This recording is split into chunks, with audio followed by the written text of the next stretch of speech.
Assalamualaikum warahmatullahi wabarakatuh. Kalau hanya berlaku Al-Quran ini yang berhak menafsirkan, yang berhak mengartikan hanyalah Nabi Muhammad, ya tidak berlaku ini. Kenapa? Karena kita bukan Nabi, ya tidak berlaku. Yang berlaku ayat-ayat suci ini hanya bagi Muhammad saja. Apa sih maknanya? Ayat-ayat Allah berlaku hanya orang-orang yang menjadi rasul-rasulnya Allah. Bukan orang-orang yang menjadi rasul-rasulnya Abdul Halim. Bukan orang-orang yang menjadi rasul-rasulnya hawa nafsuni dewe-dewe. Tidak berlaku Al-Quran ini. Jadi Al-Quran itu hanya berlaku bagi orang-orang yang menjadi rasul-rasulnya Allah, jadi utusannya Allah, jadi pesuruh Allah, jadi khalifahnya Allah. Kita selama ini tidak sadar bahwa kita ini loh sesungguhnya sama seperti gambaran yang dicontohkan oleh Kanjeng Nabi Muhammad, yakni semua manusia adalah Rasulullah, seluruh manusia adalah utusan Allah, seluruh manusia adalah khalifah Allah. Bila kita tak diutus Allah, bila kita tak diperjalankan Allah dari tanah sampai menjadi bayi hingga saat ini, lalu siapa yang jadi Tuhan? Bila bukan Tuhan yang menciptakan kita, bila bukan Tuhan yang menguasai kita. Coba kita hayati sobat. Jadi manusianya sejak detik-detik akil balai pindah kiblat. Dulu kullu nafsin dha'iqatul maut. Mohon maaf. Kullu mauludin yuladu alal fitrah. Seluruh bayi yang terlahir dalam keadaan suci bersih. Kita semua umat manusia dulu waktu bayi ya suci. Apa maksud yang dikatakan suci? Kiblatnya masih benar. Kiblatnya masih berkiblat kepada uripe Allah. Apa buktinya? Manusia waktu bayi tak bisa mengaku-ngaku. Ini hidupku, bayi. Ini badanku, bayi. Apakah bisa kita mengaku-ngaku itu waktu bayi?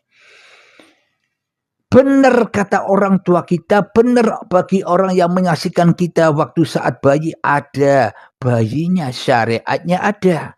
Tapi hakikatnya kita, saya yang ada di dalam bayi itu masih gaib. Manusianya masih malam, manusianya masih tak ada, tidak berlaku. Yang berlaku hanyalah yang maha suci, dohir batinnya Allah. Itulah kiblatnya seluruh manusia di dalam penciptaannya.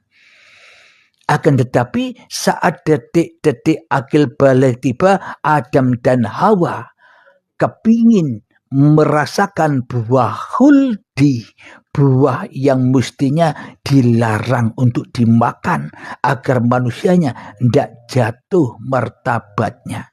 Akan tetapi nasnya atau sunnatullahnya seluruh manusia makan buah khuldi. Apa maknanya? Adam dan Hawa manusia yang tak ada, manusia yang gaib, Abdul Halim yang gaib. Ketika detik-detik akil balik mulai ngaku-ngaku ada. Abdul Halim mulai ngaku-ngaku yang punya hidup. Abdul Halim mulai ngaku-ngaku yang punya badan. Ini Abdul Halimnya.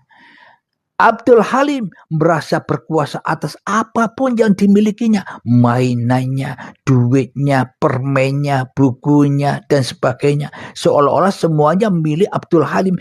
Sejak detik-detik inilah seluruh manusia kullu nafsin dha'iqatul maut. Seluruh yang bernyawa pasti mati. Bukan mati jasadnya bro, tapi yang mati imannya. Hatinya keras melebihi kerasnya batu. Ia menyangka dirinya lebih wujud daripada Tuhannya. Sehingga Tuhannya gaib terus. Inilah yang dimaksud Kiblat yang dulunya berkiblat kepada Allah, berkiblat kepada Masjidil Haram, maknanya manusia dari tanah yang suci diperjalankan Allah setelah detik-detik akil balai sampai detik ini, sampai setua ini kita masih salah kiblat. Kita masih berkiblat kepada hawa nafsu. Kita masih berkiblat kepada diri kita sendiri. Inilah yang dimaksud ayat ini. Coba hayati ya, saya bacakan lagi agar klik di dalam hati kita. Dan demikian pula kami telah menjadikan kamu umat Islam di dalam kurung, maknanya orang-orang dulu kita kan umat Islam, maknanya dulu sebelum akil balik kan kita berserah diri kepada Allah. Apa buktinya? Kita tidak ada, yang ada hanya Allah. Itulah yang dimaksud Islam.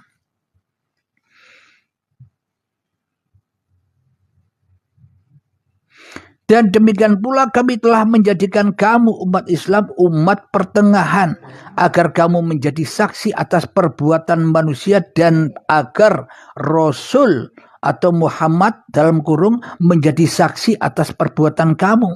Kamu tidak menjadikan kiblat yang dahulu kamu berkiblat kepadanya, melainkan agar kami mengetahui siapa yang mengikuti Rasul dan siapa yang berbalik ke belakang. Sesungguhnya pemindahan kiblat itu sangat berat, kecuali bagi orang-orang yang diberi petunjuk oleh Allah dan orang yang tidak akan menyia-nyiakan iman, dan Allah tidak akan menyia-nyiakan imanmu. Sungguh Allah Maha Pengasih, Maha Penyayang kepada manusia. Jadi memang sungguh berat untuk pindah kiblat. Allah yang wujud, kita yang gaib, itu loh berat. Sungguh berat lek radi baiat. Berat bro. Kita belajar sendiri berat kalau kita tidak menemukan guru-guru yang mumpuni, yang bisa membantu kita untuk kembali ke kiblat yang dahulu kita berkiblat. Maknanya kembali kepada wujudullah daripada kembali kepada wujud hawa nafsu ini. Kita lanjutkan ayatnya, meskipun panjang tidak apa-apalah. Surat Al-Baqarah yang selanjutnya 100 ayat yang 144. Bismillahirrahmanirrahim. Qad nara taqalluba wajhika fis sama' falanuwalliyannaka qiblatan tardaha.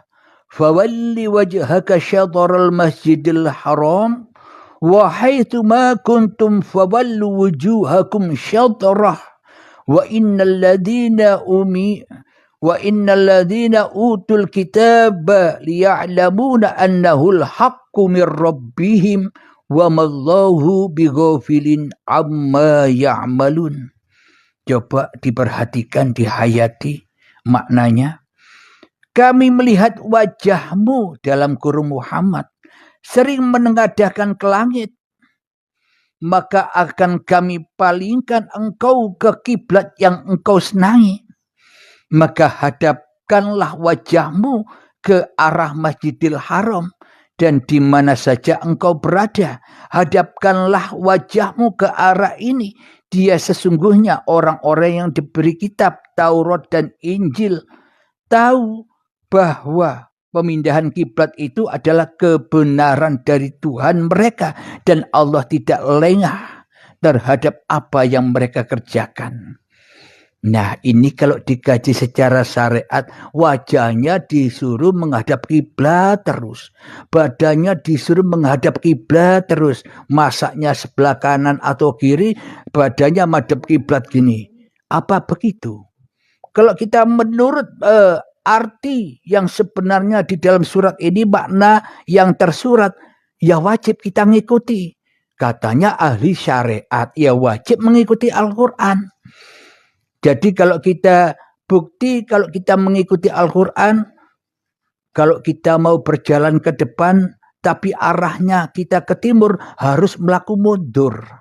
Badannya, wajahnya tetap ngadep kiblat, ngadep barat, tapi jalannya mundur. Kenapa? Karena perintahnya Allah, wajahmu badanmu harus madhep Masjidil Haram. Kalau Masjidil Haramnya di barat, kalau di Indonesia ini ya berarti harus madhep barat semua. Kita mau ke kiri ya harus geser jalan ke kiri, tapi wajah dan badan tetap madhep ke barat. Apakah begitu syariat itu? Kalau kita tidak melakukan yang seperti ini sesuai syariat itu, berarti iman kita bohong. Allahumma shalli ala sayyidina Muhammad wa asghiri zalimin biwalimin wa akhrijna min bainihim salimin wa ala alihi wa sahbihi ajma'in. Allahumma shalli ala sayyidina Muhammad wa asghiri